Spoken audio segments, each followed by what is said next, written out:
Let's talk. Giles Brown. Death to Order, a modern history of assassination, is a deeply researched history of assassination in the modern world, from Franz Ferdinand to Osama bin Laden, taking in Leon Trotsky, Reinhard Heydrich, Mahatma Gandhi, John F. Kennedy, etc., etc., etc. I'm delighted to say that the author of Death to Order, Simon Ball, joins me live on the line now. Simon, good morning to you. Good morning, Giles. Good to be here. Good to have you with us. What was the spark then behind writing this book, and why are you so eminently qualified to write it? Linked answer to that, I was deep within an archive.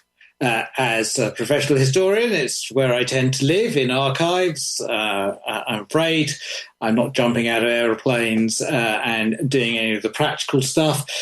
And I came across a quotation from 1917. And it was, "With one of these weapons," and it meant semi-automatic pistols, "any fool can assassinate a viceroy or a police inspector." I thought, is that true in 1917? Has it been true throughout the 20th century into 21st century? And so I did exactly what historians did. I went and found more archives, and I kept beavering away until I thought I could tell a coherent story about assassination and its effects in the modern world. It's really interesting, that quote from 1917, because we have this, obviously people will know Franz Ferdinand, the shot that went round the world. And there's this sort of myth that before then there is this gentle period, the beginning of the 20th, the Edwardian age, George V and all that. But if you look at in Europe and the assassinations as the anarchist movements came through, and there was nationalism, etc. I mean, King of Greece, crown princesses. I mean, between 1908 and 1914, there was this huge rash of people lobbing bombs and shooting automatic pistols into passing royalty. It was a dangerous job back in the pre-war period. Franz Ferdinand himself had been at a wedding in which there was an assassination attempt on the King of Spain, who was in fact getting married, or part of travelling around during the wedding ceremonies. So plenty of shots and successful in some cases. The Empress of Austria had been assassinated in 1898 in Geneva by an anarchist. But Franz Ferdinand in 1914 is different, because and that's why I start the book with that, because it's definitely not anarchists. It's not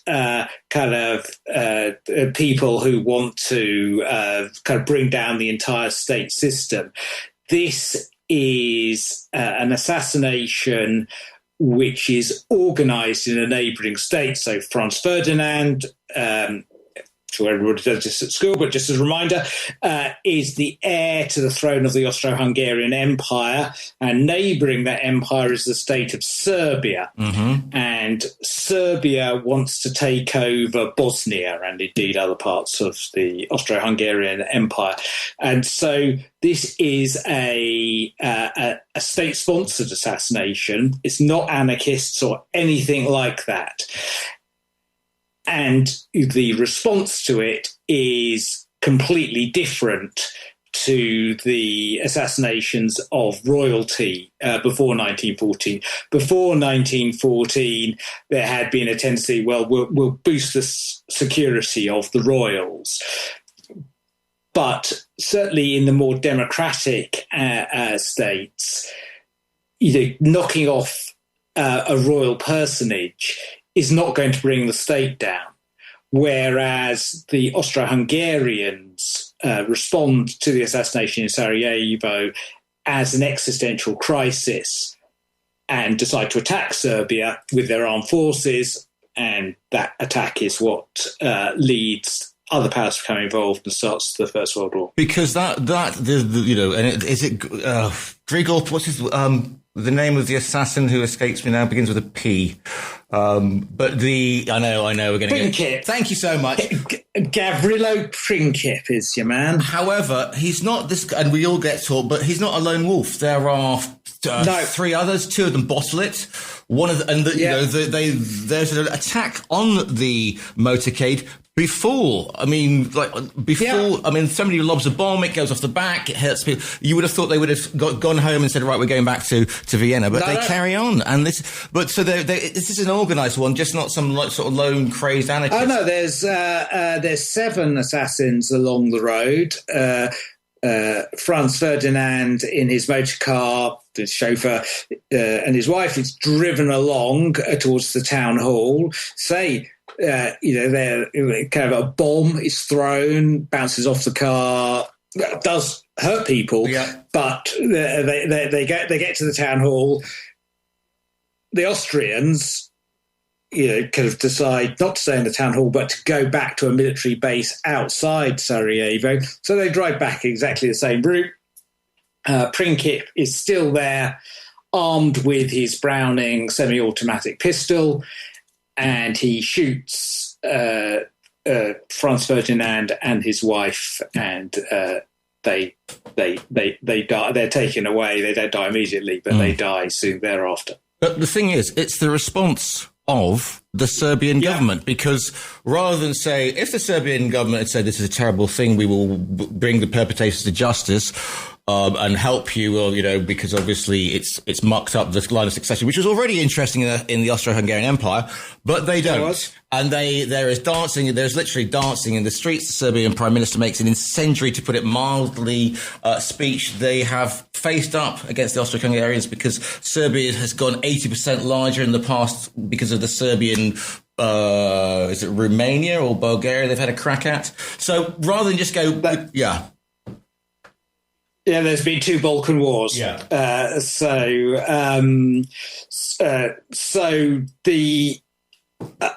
The Serbs technically do, diplomatically say, "Oh, this is dreadful. This is dreadful. Nothing to do with us.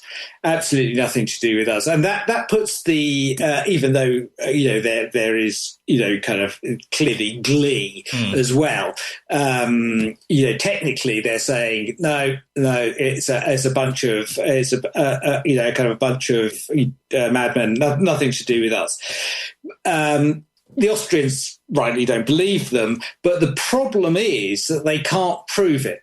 In 1914, they cannot prove the depth of the conspiracy in Belgrade.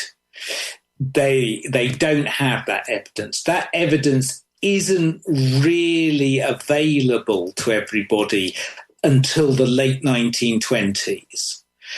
So what people understand by the late 1920s, so that there's still plenty of disputes about it, but the main facts are in the public domain by then, is very different from what the Austrians can prove in 1914. And of course, we're talking about governments getting involved, but they can't say, okay, this is coming from the Ministry of Justice. There's always a covert group, there's a warlord, there's a paramilitary, who's acting just, who's got contacts with the government, but there's plausible deniability avant la lettre.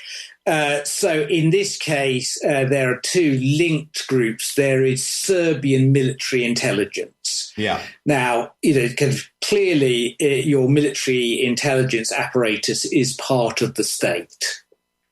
But there is also a Serbian secret society. Yes. Made up of many of the same people, the Black Hand. The Black Hand. And so you have a non-state organisation which essentially is the same personnel as the Serbian military intelligence, and so it's unlikely that either the Prime Minister or the Crown Prince, or the 2 political powerhouses in Serbia, actually, kind of delivered an order to military intelligence to do this. However, they knew that there was a terrorist infrastructure in Serbia. They knew about the secret society. They knew about their own military intelligence apparatus. It's just they chose not to do anything about it. And it's cause and effect, because people wanted a war. They just didn't want the war they got. They wanted a local, Exactly. I mean, the Serbians didn't want a war particularly. They wanted the destabilization and delegitimization of the Austrian state. However, the Austrians had decided that they wanted a war, that they wanted a localized war in which they would take down Serbia in some way, and that's what they attempted to do. Unfortunately, Serbia had friends, and so did the Austrians. Yeah, Kaiser Wilhelm was a big friend of the Archduke, wasn't he? They used to go hunting together and talk about gardens and stuff like that. Indeed, though, interestingly, the Kaiser declined to attend the funeral because he was worried about being assassinated. Yeah. So you have you have this, and in many ways, Sarajevo is kind of sets the pattern, which we're still in which it's not always states behind assassinations, but it's always states who have to respond to assassinations. On the political front, even if it was you're always going to suspect that it's not just a few people acting independently, even as in some cases it is. But there's always going to be the suspicion post-1914 it's not. And inevitably, the state is going to have to decide how to react. And it's the calibration of that reaction which really kind of defines how assassination evolves in the 20th century into the 21st century. Can I just take two then, sort of from roughly the same? We're going to take a big leap here. But Leon Trotsky, Mexico, ice pick, 1940? 1940. Yeah. 1940. Right. So that is obviously going back to the Soviet Union. Yeah. We would think. Absolutely. And there's no doubt there's absolutely no doubt about that. The assassin spent 20 years in a Mexican jail denying that he was part of kind of Soviet intelligence services, right? Which we'll call the NKVD for this this particular purpose. They keep changing their names, but he was. Then he got out and went to the Soviet Union and was celebrated. And he had been recruited by a sophisticated organization, which is a Soviet organization called Special Tasks within the NKVD, which does exactly this. Trotsky is their big prey. They've been hunting him for years, and he knew that.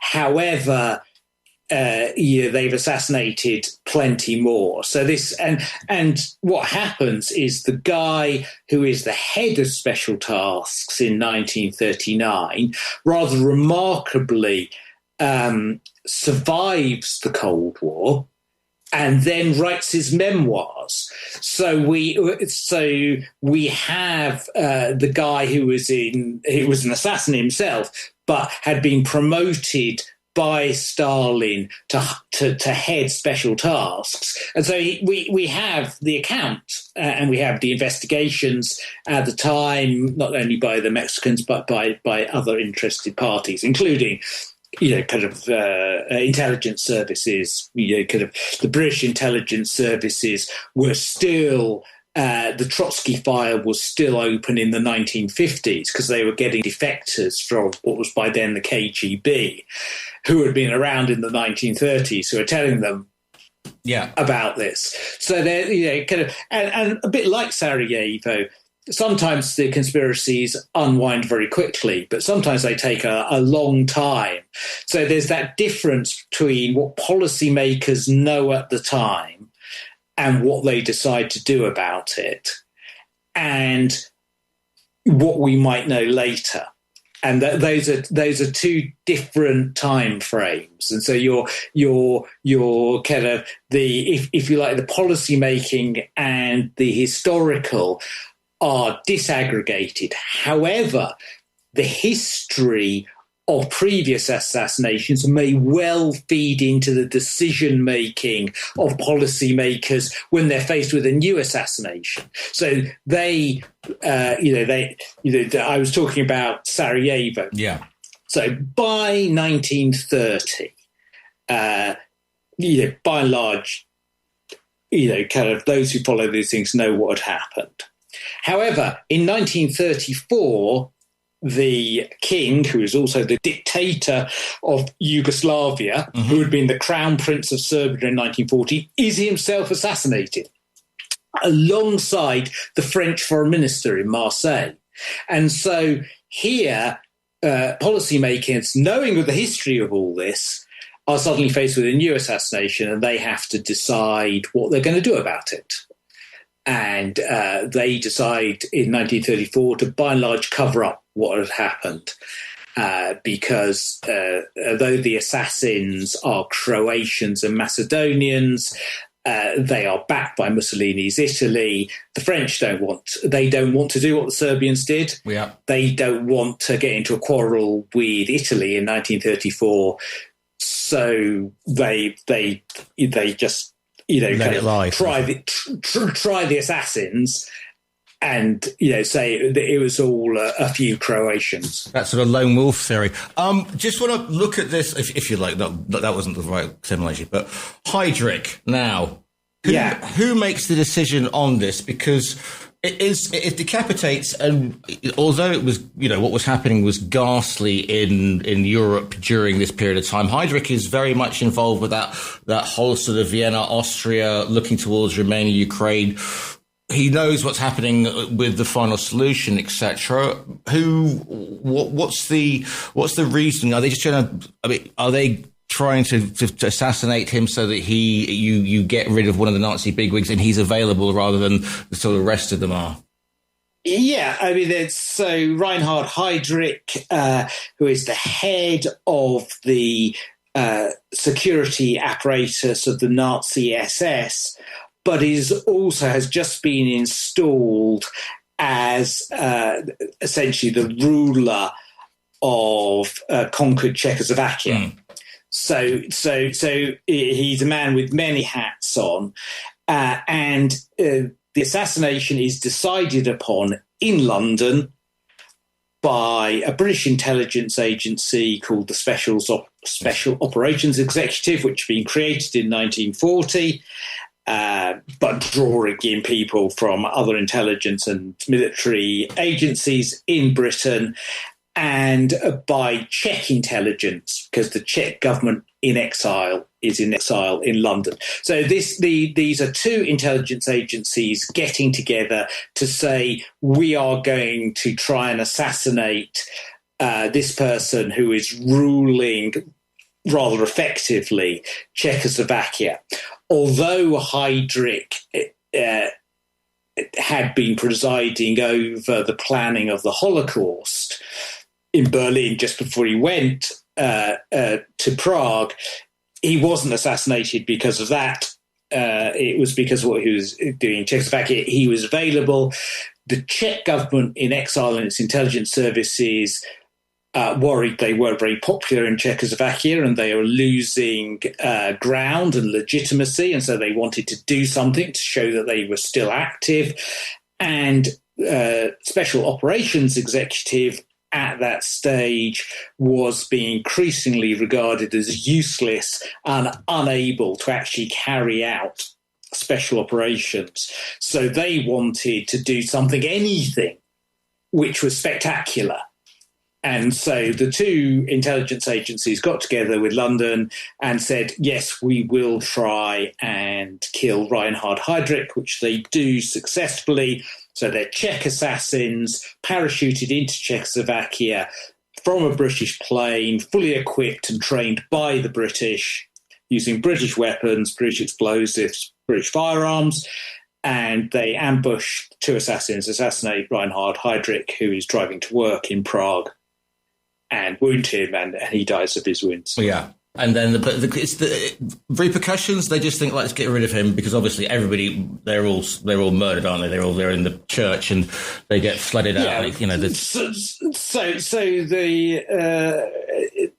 the Germans, and kind of being a spokesperson for the German authorities in May 1942, isn't really a kind of very pleasant job.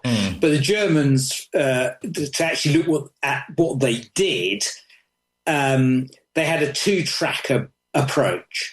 So one approach was the well-known brutality of rooting out and massacring people who might have in their locality some Czech resistance, famously the village of Lidice, which inhabitants of which had nothing to do with the assassination. But their other approach was to investigate very carefully.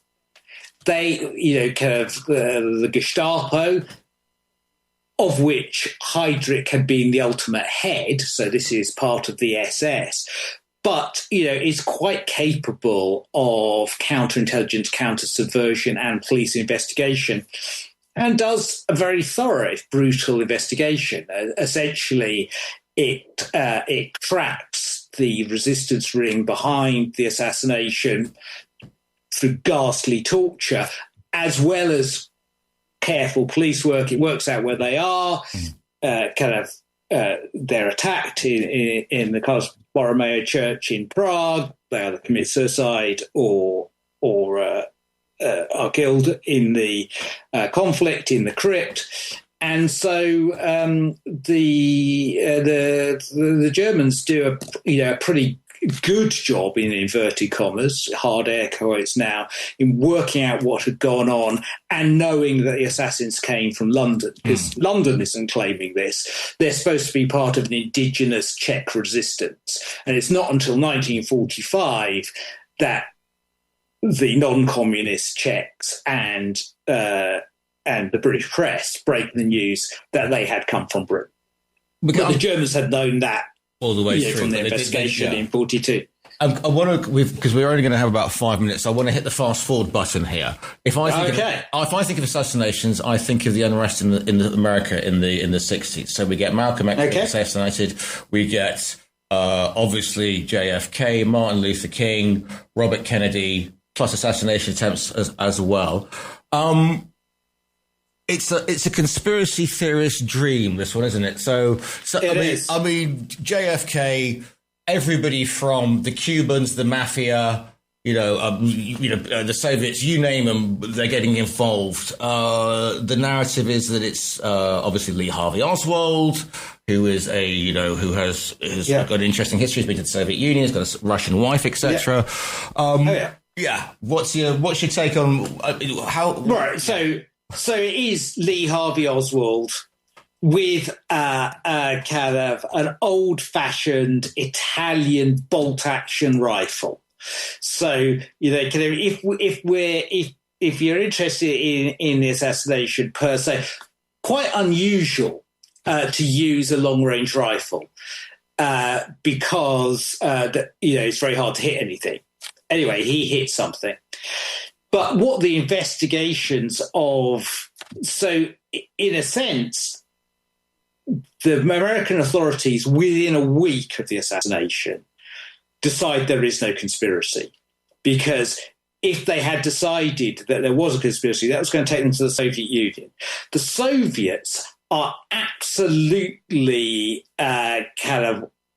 frightened that the Americans will draw, so they send Politburo to the funeral. They share documents with the Americans. They're doing an internal investigation. Were we anything to do with this? And they're saying no, we're nothing to do with it. What the Americans have which the 21st century kind of release of documents shows, they have bugs in the Soviet embassy in Mexico. All right. Where Lee Harvey Oswald had gone. Of course, yeah. Because he wants to go back to the Soviet Union. So he's talking before, kind of. So he is in contact with the Soviets in Mexico, and kind of the Americans got the transcripts of the meeting. The wrinkle is that the official that he's talking to is part of a Soviet assassination organization. But in this case, he seems to be actually acting undercover as a passport official. I.e., he's talking to Lee Harvey Oswald because it's about a visa. He's not talking to him, about, kind of...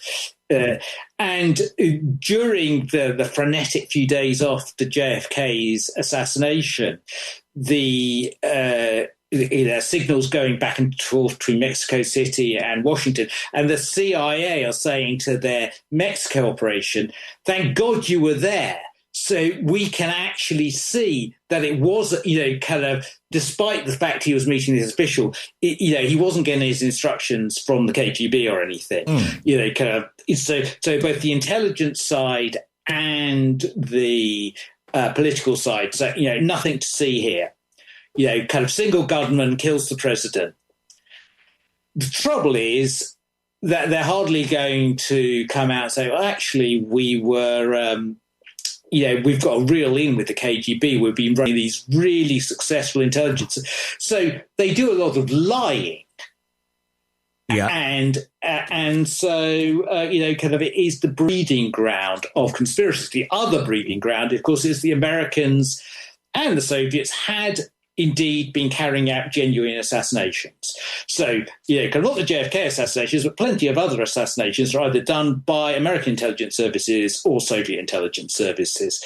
So if you are conspiracy-minded in the 60s or 70s, there's plenty to go on. Oliver Stone has got an awful lot to answer for, exactly. Well, before him, Jim Garrison. Yeah, well, that's what I mean. Kind of, who the CIA are really worried about, because, they're saying this nutter down in New Orleans going on about Kennedy is going to start, drawing attention to our own genuine assassination organization, and we don't want that. So we're trying to shut down Garrison, not because of Kennedy, but because we don't want all the other stuff. If he blows the cover on that or whatever, he can blow the cover. Yeah. Simon, I'm going to run. Believe it or not, we didn't even get. I'm going to run out of time. The book is called Death to Order: Modern History of Assassination. It's by Simon Bull. If people want to find you online and say nice things, Simon, where should they say hello to you from? They should email me at the University of Leeds, where I work, and I have a website. So look for me at the University of Leeds. Simon Bull, University of Leeds. The book is called Death to Order. Simon, it's been an absolute pleasure to speak to you today. Thank you very much for having me on, Bill.